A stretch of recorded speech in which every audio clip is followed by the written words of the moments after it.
हमारे शास्त्रों में 10 महाविद्याओं का उल्लेख किया गया है। तंत्र क्रिया में विद्या में इन 10 महाविद्याओं का विशेष महत्व होता है। इन 10 विद्याओं की साधना और उपासना से विशेष फल की प्राप्ति होती है। ये महाविद्याओं को दशावतार माना गया है। 10 महाविद्याएं माँ दुर्गा के ही रूप है, जिसे सिद्धि देने वाली मानी जाती है। माँ दुर्गा के इन 10 महाविद्याओं की साधना करने वाला व्यक्ति सभी भौतिक सुखों को प्राप्त कर बंधन से भी मुक्त हो जाता है। माँ को प्रसन्न करने के लिए तांत्रिक साधकों द्वारा यह पूजा की जाती है। तांत्रिकों द्वारा 10 महाविद्याओं की साधना की जाती है, जो कि गुप्त होती हैं। 10 महाविद्याओं में काली, तारा, छिन्नमस्ता, षोडशी, भुवनेश्वरी, त्रिपुर भैरवी, धूमावती, बगलामुखी, मातंगी व कमला शामिल हैं। कहने को ये सभी देवी ही हैं और इनको ही 10 महाविद्या कहा जाता है। इनके 2 कुल हैं, काली कुल तथा श्री कुल। काली कुल माँ काली, माँ तारा और माँ भुवनेश्वरी। श्री कुल माँ बगलामुखी, माँ कमला, माँ छिन्नमस्ता, माँ त्रिपुर सुंदरी, माँ भैरवी, माँ मांतगी और माँ धूमावती। देवी शक्ति के 10 रूप है, जो कि 10 दिशाओं का संचालन करते हैं। जैसे माता काली उत्तर दिशा का, तारा देवी उत्तर दिशा का, श्री विद्या षोडशी त्रिपुर सुंदरी ईशान दिशा का, देवी भुवनेश्वरी पश्चिम दिशा का, श्री त्रिपुर भैरवी दक्षिण दिशा का, माता छिन्नमस्ता पूर्व दिशा का, भगवती धूमावती पूर्व दिशा का, माता बगला बगलामुखी दक्षिण दिशा का, भगवती मातंगी वायव्य दिशा का, माता श्री कमला नैऋत्य दिशा का। इस प्रकार यह देवी शक्ति 10 दिशाओं का ज्ञान कराती है। मान्यता है कि शक्ति के बिना देवा अधिदेव शिव भी शव के समान हो जाते हैं। भगवान विष्णु की शक्ति भी इन्हीं में निहित है। सिक्के के दूसरे पहलू का हिस्सा यह भी है कि शक्ति की पूजा शिव के बिना अधूरी मानी जाती है। इसी तरह शक्ति के रूप में विष्णु के भी 10 अवतार माने जाते हैं। किसी भी महाविद्या के पूजन के समय उनकी दाईं ओर शिव का पूजन ज्यादा कल्याणकारी होता है। अनुष्ठान या विशेष पूजन के समय इसे अनिवार्य मानना चाहिए। जब जब माता आदि शक्ति ने अपना अलग अलग रूप धारण किया, तब तब भगवान शिव भी अलग अलग रूप में माता के साथ विद्यमान रहे। जैसे काली के साथ महाकाल के रूप में माता तारा के साथ, अक्षोभय रूप में माता षोडशी के साथ, कामेश्वर रूप में माता भुवनेश्वरी के साथ, त्रयंबक रूप में त्रिपुर भैरवी के साथ, श्रेणामूर्ति के रूप में माता छिन्नमस्ता के साथ, क्रोध भैरव रूप में देवी धूमावती के साथ, चूंकि विधवा रूपनी है इसलिए शिवहीन है, माता बगलामुखी के साथ, मृत्युंजय रूप में देवी मतंगी के साथ, मातंग रूप में और माता कमला के साथ विष्णु रूप में विद्यमान रहते हैं। 10 महाविद्या से ही विष्णु के 10 अवतार माने गए हैं। जैसे काली से कृष्णा, तारा से मत्स्य, षोडशी से परशुराम, भुवनेश्वरी से वामन, त्रिपुर भैरवी से बलराम, छिन्नमस्ता से नरसिंह, धूमावती से वराह, बगला से क्रूम, मतंगी से राम और कमला से बुद्ध। विष्णु का कल्कि अवतार दुर्गा जी का माना जाता है। एक कथा के अनुसार महादेव से संवाद के दौरान एक बार माता पार्वती जी अत्यंत क्रुद्ध हो गई। क्रोध से माता का शरीर काला पड़ने लगा। यह देख शिव जी विवाद डालने के लिए महादेव वह से उठकर जाने लगे तो सामने दिव्य रूप को देखा। फिर दूसरी दिशा की ओर बढ़े तो अन्य रूप नजर आया। बारी बारी से 10 दिशाओं में अलग अलग दैवीय रूप देखकर स्तंभित हो गए। तभी सहसा उन्हें पार्वती का स्मरण आया तो लगा कि कहीं ये उन्हीं की माया तो नहीं है। उन्होंने माता से इसका रहस्य पूछा तो उन्होंने बताया कि आपके समक्ष कृष्ण वर्ण में जो स्थित है वह सिद्धिदात्री काली है। ऊपर नील वर्ण सिद्धिदात्री तारा, पश्चिम के कटे सिर को उठाया मोक्ष देने वाली श्याम वर्णा छिन्नमस्ता, बाई तरफ भोगदात्री भुवनेश्वरी, पीछे ब्रह्मास्त्र एवं स्तंभन विद्या के साथ शत्रु का मर्दन करने वाली बगला, अग्नि कोण में विधवा रूपनी स्तंभन विद्या वाली धूमावती, नेतृत्व कोण में सिद्ध विद्या एवं भोगदात्री दायनी भुवनेश्वरी, व्यवय कोण में मोहनी विद्या वाली मातंगी, ईशान कोण में सिद्ध विद्या एवं मोक्षदात्री षोडशी और सामने सिद्ध विद्या मंगलदात्री भैरवी रूप में मैं स्वयं उपस्थित हूँ। उन्होंने कहा कि इन सभी की पूजा अर्चना करने में चतुवर्ण अर्थात धर्म, भोग, मोक्ष और अर्थ की प्राप्ति होती है। इन्हीं की कृपा से षोडशों की सिद्धि तथा अभिर्थि की प्राप्ति होती है। शिव जी के निवेदन करने पर सभी देवी काली में समाकर एक हो गई। 10 महाविद्या में प्रथम स्वरूप माँ काली का है। माँ काली का नाम लेते ही हमारे समक्ष उनका अद्भुत और भयंकर रूप दिखाई देने लगता है। माता काली राक्षसों का संहार वाली है। माँ सती के शरीर से माँ काली प्रथम महाविद्या के रूप में प्रकट हुई थी। यह बहुत ही विशिष्ट और प्रभावशाली माँ है। इनका स्वभाव भगवान शंकर की ही भांति है। यह पल में प्रसन्न होती है और पल में रौद्र रूप धारण कर लेती है। दश महाविद्या में माँ काली के स्वरूप का वर्णन किया जाए तो माँ काली के शरीर का रंग काला है, उनके केश खुले हुए हैं। भगवान शंकर की भांति उनके 3 नेत्र है। माता अपने चारों भुजाओं में से एक में राक्षस का सिर, खड्ग, वर मुद्रा और अभय मुद्रा को धारण किए हुए है। माँ का मुख क्रोधित है जो कि फुफकार भरते हुए दिखाई देता है। जीभ बाहर की तरह राक्षसों के रक्त से भरी हुई है। शुंभ निशुंभ और रक्तबीज जैसे भयानक राक्षसों ने संपूर्ण ब्रह्मांड में आतंक मचा रखा था। रक्तबीज को वरदान था कि जहाँ भी उसके शरीर का रक्त गिरेगा वहाँ से एक और रक्तबीज राक्षस उत्पन्न हो जाएगा, जिस कारण उसका संहार करना मुश्किल था। संहार करने के लिए महाविद्या काली की उत्पत्ति हुई। माँ ने अपने भयंकर स्वरूप में रक्तबीज का वध किया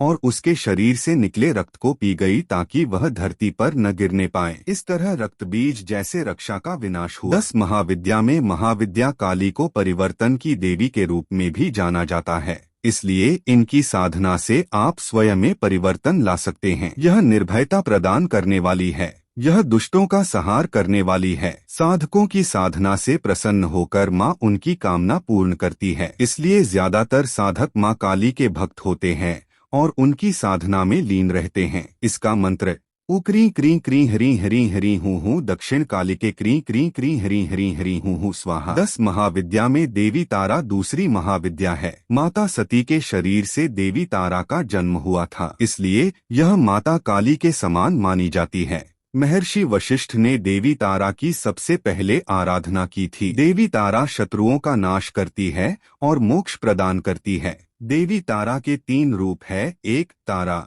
दूसरा एक जटा और तीसरा नील सरस्वती। 10 महाविद्या में माँ तारा का शरीर नील वर्ण का है, जिस कारण उन्हें नील सरस्वती भी कहा जाता है। माँ काली की भांति माँ तारा के गले में भी मुंडमाला धारण रहती है। माँ तारा के केश खुले हुए रहते हैं। माँ के एक हाथ में तलवार, दूसरे में खड्ग, तीसरे हाथ में कैंची और चौथे हाथ में कमल का फूल रहता है। समुद्र मंथन के समय जब एक एक करके समुद्र से चीजें बाहर निकली तो पहले बहुत अधिक मात्रा में विष निकला। इस विष के प्रभाव से सृष्टि को बचाने हेतु भगवान शंकर ने विष का पान किया था, परंतु विष इतना विषैला था कि वह मूर्छित होने लगे। तभी माँ दुर्गा ने माँ तारा का रूप धारण किया और भगवान शंकर को स्तनपान कराया। शंकर जी पर विष का प्रभाव कम होने लगा। इसके बाद से तारा देवी माता के रूप में जानी जाने लगी। मोक्ष प्राप्ति के लिए माता तारा की साधना की जाती है। माँ आर्थिक स्थिति को मजबूत बनाती है। नौकरी और उन्नति के लिए भी माँ तारा की आराधना की जाती है। इसका मंत्र है उहरी क्री हूँ फट। 10 महाविद्या में तीसरी महाविद्या है माँ छिन्नमस्ता। छिन्नमस्ता माता को छिन्नमस्तिका और प्रचंड चंडिका के नाम से भी जाना जाता है। छिन्नमस्ता माता को समस्त चिंताओं का हरण करने वाली माँ के रूप में जाना जाता है। 10 महाविद्या में छिन्नमस्ता माता के स्वरूप की बात करें तो वह अपने एक हाथ में अपना कटा हुआ सिर धारण किए हुए है, वही उनके दूसरे हाथ में खड्ग है।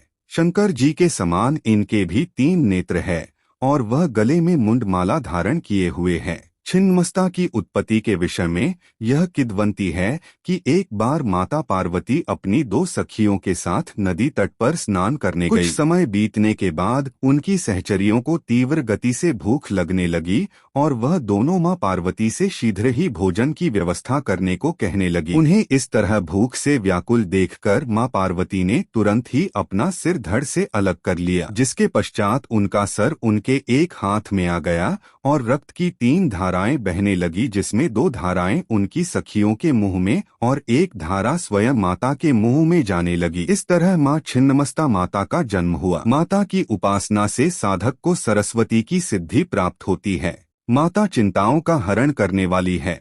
उपासक को बुद्धि ज्ञान प्राप्त होता है। इसका मंत्र श्री हरि क्लीं ऐ वज्र वैरायणीय हूँ फट स्वाहा। 10 महाविद्या में चौथी महाविद्या त्रिपुर सुंदरी है। माता षोडश कलाएं से पूर्ण है, इसलिए इन्हें षोडशी के नाम से भी जाना जाता है। इसके अतिरिक्त माँ को राज राजेश्वरी और ललिता भी कहा जाता है। यह लाल वस्त्र पहनकर कमल पर विराजमान रहती है। 10 महाविद्या में त्रिपुर सुंदरी माता सबसे सुंदर माता है। यह कमल पर विराजमान रहती है और लाल रंग के वस्त्र धारण करती है। उनका रंग सुनहरा है, उनके केश खुले हुए हैं। शिव जी के समान उनके 3 नेत्र है। उनकी 4 भुजाओं में धनुष, बाण, डोरा यानी कि पाश और अंकुश रहता है। माता सती के वियोग में शंकर जी हर समय ध्यान मग्न रहने लगे। उन्होंने संपूर्ण कर्म का परित्याग भी कर दिया था। वहीं तारकासुर ने ब्रह्मा जी को प्रसन्न कर वरदान लिया कि उसकी मृत्यु भगवान शंकर के पुत्र द्वारा हो। वरदान मिलने से तारकासुर ने तीनों लोक में आतंक मचा रखा था। देवताओं ने शिव जी को ध्यान से बाहर लाने के लिए कामदेव और देवी रति को भेजा, जहाँ कामदेव ने कुसुमसर नामक बाण से शिव जी पर प्रहार किया, जिसके कारण शिव जी की तीसरी आंख खुल गई और उन्होंने क्रोध में कामदेव को भस्म कर दिया। रति के विलाप के कारण भगवान शिव ने कामदेव को द्वापर युग में कृष्ण के पुत्र के रूप में जन्म लेने का वरदान दिया और वहां से अंतर्ध्यान हो गए। कामदेव की भस्म हुई राख से शंकर जी के एक गण ने एक मूर्ति निर्मित की, जिससे एक पुरुष उत्पन्न हुआ। इस पुरुष ने शिव की आराधना की और भांड नाम प्राप्त किया। शिव जी के क्रोध से उत्पन्न होने के कारण उसकी प्रवृत्ति तमोगुण वाली, जिस कारण वह तीनों लोक पर आतंक करने लगा। फिर देवराज इंद्र ने नारद मुनि के परामर्श से माता की अपने रक्त और मांस द्वारा आराधना की। माता ने त्रिपुर सुंदरी का रूप धारण किया और भंडासुर जैसे अधर्मी का विनाश कर लोगों की रक्षा की। गृहस्थ जीवन में सुख की प्राप्ति के लिए माँ की आराधना की जाती है। संतान प्राप्ति हेतु भी साधना की जा सकती है। जिन्हें विवाह में बाधा आ रही है वह भी माता की आराधना कर उन्हें प्रसन्न कर सकते हैं। इसका मंत्र हस्त्रो हस्क्लरी हस्त्रो। 10 महाविद्या में 5वीं महाविद्या भुवनेश्वरी माता को माना जाता है। पुत्र प्राप्ति के लिए इनकी उपासना करना अत्यंत फलदायी माना गया है। 10 महाविद्या में माता भुवनेश्वरी सिंहासन पर विराजमान रहती है।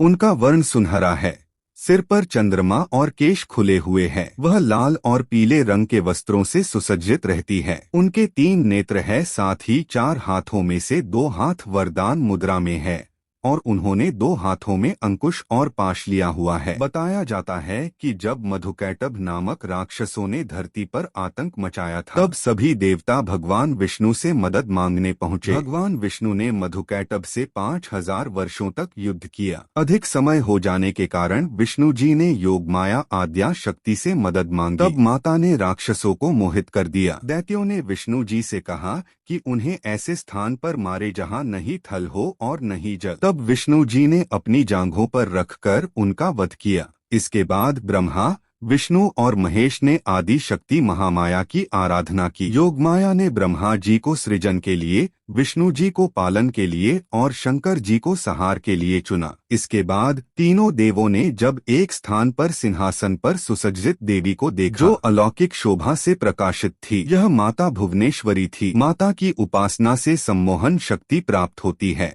माता सुख और वैभव प्रदान करने वाली है। इसका मंत्र ह्री श्री क्ली ऐसौ भुवनेश्वर्ये नम या हरि।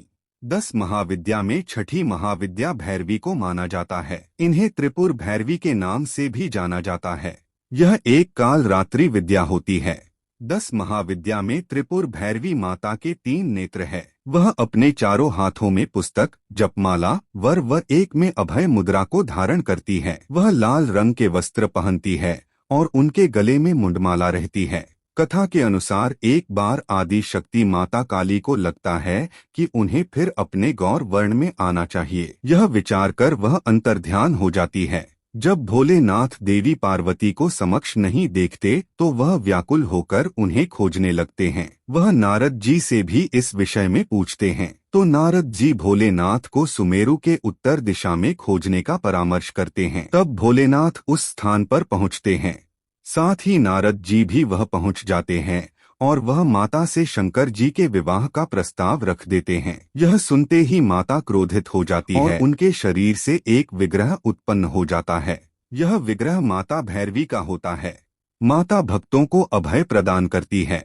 जिन लोगों को शारीरिक कष्ट हो उन्हें माता के इस रूप की उपासना करनी चाहिए। इसका मंत्र हसत हसकरी हसे। 10 महाविद्या में 7वीं महाविद्या धूमावती को माना गया है। जो व्यक्ति इनकी आराधना करता है उसे अपने शत्रुओं से कभी पराजय नहीं मिलती। अन्य माताओं से इनका रूप कुछ विपरीत है। यह दरिद्र की देवी है। साथ ही कलह के लिए भी जानी जाती है। 10 महाविद्या में माँ का यह स्वरूप दरिद्र की तरह है। उन्हें एक विधवा के रूप में दिखाया गया है। माँ का यह रूप भूख से व्याकुल एक बूढ़ी स्त्री की भांति है। कथा के अनुसार एक बार माता पार्वती शिव जी के साथ कैलाश पर्वत पर विराजमान थी। तभी उन्हें भूख का अनुभव हुआ तो उन्होंने शंकर जी से निवेदन किया, परंतु भोलेनाथ ने माता पर ध्यान नहीं दिया। तब माता ने क्रोध में शंकर जी को ही निगल लिया। शिव जी धुएं के रूप में बाहर प्रकट हुए और पार्वती जी को धुएं ने घेर लिया। तभी से वह माँ धूमावती के नाम से जानी जाने लगी। इनकी आराधना से मनुष्य को संकटों से मुक्ति मिलती है। यह भक्तों की भूख को शांत करती है। इसका मंत्र धू धू धूमावती ठक ठक। 10 महाविद्या में 8वीं महाविद्या बगलामुखी माता को माना गया है। माता को पीताम्बरा देवी के नाम से भी पूजा जाता है। बगलामुखी माता के कारण ही सृष्टि में तरंगे हैं। माता शत्रुओं का विनाश करने वाली है। 10 महाविद्या में माता बगलामुखी सिंहासन पर विराजमान है। सिर पर वह मुकुट धारण किए हुए है और उनके केश खुले हुए हैं। माता पीले रंग के वस्त्र पहने हुए रहती है। वह एक हाथ में शत्रुओं के नाश के लिए अस्त्र और एक हाथ में राक्षस की जिह्वा पकड़े हुए हैं। कथा के अनुसार एक बार धरती पर विनाशकारी तूफान आया। चारों तरफ हाहाकार मच गया। विष्णु जी इसे देखकर चिंतित हुए और शिव जी से इस समस्या का हल पूछा। तो शिव जी ने शक्ति की उपासना करने को कहा। तब विष्णु जी सौराष्ट्र के हरिद्रा सरोवर के समीप उपासना करने लगे। उनकी उपासना से प्रसन्न होकर देवी बगलामुखी प्रकट हुई और उन्होंने विनाशकारी तूफान का अंत किया। माता की आराधना करने से विपत्ति का नाश होता है। माता दुष्टों का संहार करती है। इसका मंत्र ली बगलामुखी सर्वदुष्टाना वाचम मुखम पदं स्तंभय जिवा कीलय बुद्धि विनाशहली स्वाहा। 10 महाविद्या में 9वीं महाविद्या मातंगी को माना गया है। माँ मातंगी को जूठन का भोग लगाया जाता है। 10 महाविद्या में माता के सिर पर अर्धचंद्र है। माता के चारों हाथों में से वीणा, गूंजा के बीजों की माला, कपाल और खड्ग है। हाथ में वीणा होने के कारण उन्हें संगीत की देवी भी कहा जाता है। उनका वर्ण श्याम है। मातंगी माँ के विषय में कथा कुछ इस प्रकार प्रचलित है, जिसमें एक बार भगवान विष्णु और माँ लक्ष्मी कैलाश पर्वत पर शिव जी और माता पार्वती से मिलने गए। अपने साथ वह कुछ खाद्य सामग्री भी ले गए। माता पार्वती ने जब खाद्य सामग्री को ग्रहण किया तो उसका कुछ अंश पृथ्वी पर गिर गया, जिससे एक श्याम वर्ण की दासी का जन्म हुआ। यह माँ मातंगी के नाम से प्रसिद्ध हुई। माता की आराधना से बुद्धि और विद्या का विकास होता है। यह संगीत की देवी है, इसलिए इनकी उपासना से संगीत की प्राप्ति होती है। इसका मंत्र श्री हरि क्ली हूँ मातंग्य फट स्वाहा। 10 महाविद्या में 10वीं महाविद्या कमला माता को माना गया है। यह माता समृद्धि प्रदान करती है। माँ को माता लक्ष्मी का रूप माना जाता है। 10 महाविद्या में माता का वर्ण सुनहरे रंग का है और लाल रंग के वस्त्र पहने हुए हैं। माँ कमल पर विराजमान रहती है। माँ के 2 हाथों में कमल के पुष्प है और अन्य 2 हाथ अभय और वर मुद्रा में हैं। कथा के अनुसार एक बार ऋषि दुर्वासा के श्राप के कारण सभी देवता शक्ति विहीन हो गए। विष्णु जी के पास से लक्ष्मी जी भी चली गई। सारा जगत कांतिहीन हो गया। तब लक्ष्मी जी को वापस लाने के लिए समुद्र मंथन किया गया। इस मंथन में से कमल के फूल पर विराजमान कलमा देवी का अवतरण हुआ। कलमा माँ लक्ष्मी जी का रूप है, इसलिए इनकी उपासना से धन धान्य की वृद्धि होती है, सुख की प्राप्ति होती है। इसका मंत्र श्री हरि श्री कमले कमलाले प्रसीद प्रसीद श्री हरि श्री महालक्ष्मी नमः। मित्रों, वीडियो के आखिरी में हम बस इतना कहना चाहते हैं कि हमें जो भी साधना करनी चाहिए वो बहुत सोच समझकर करनी चाहिए। साधना से पहले हमें क्या फायदा और क्या नुकसान होगा यह सब सोचकर तभी साधना करें। हो सके तो किसी गुरु या सिद्ध साधु की सहायता अवश्य ले। बिना गुरु के मार्गदर्शन के कोई भी साधना न करें। साधना करने से पहले हमें उसके दुष्परिणाम के बारे में जान लेना चाहिए।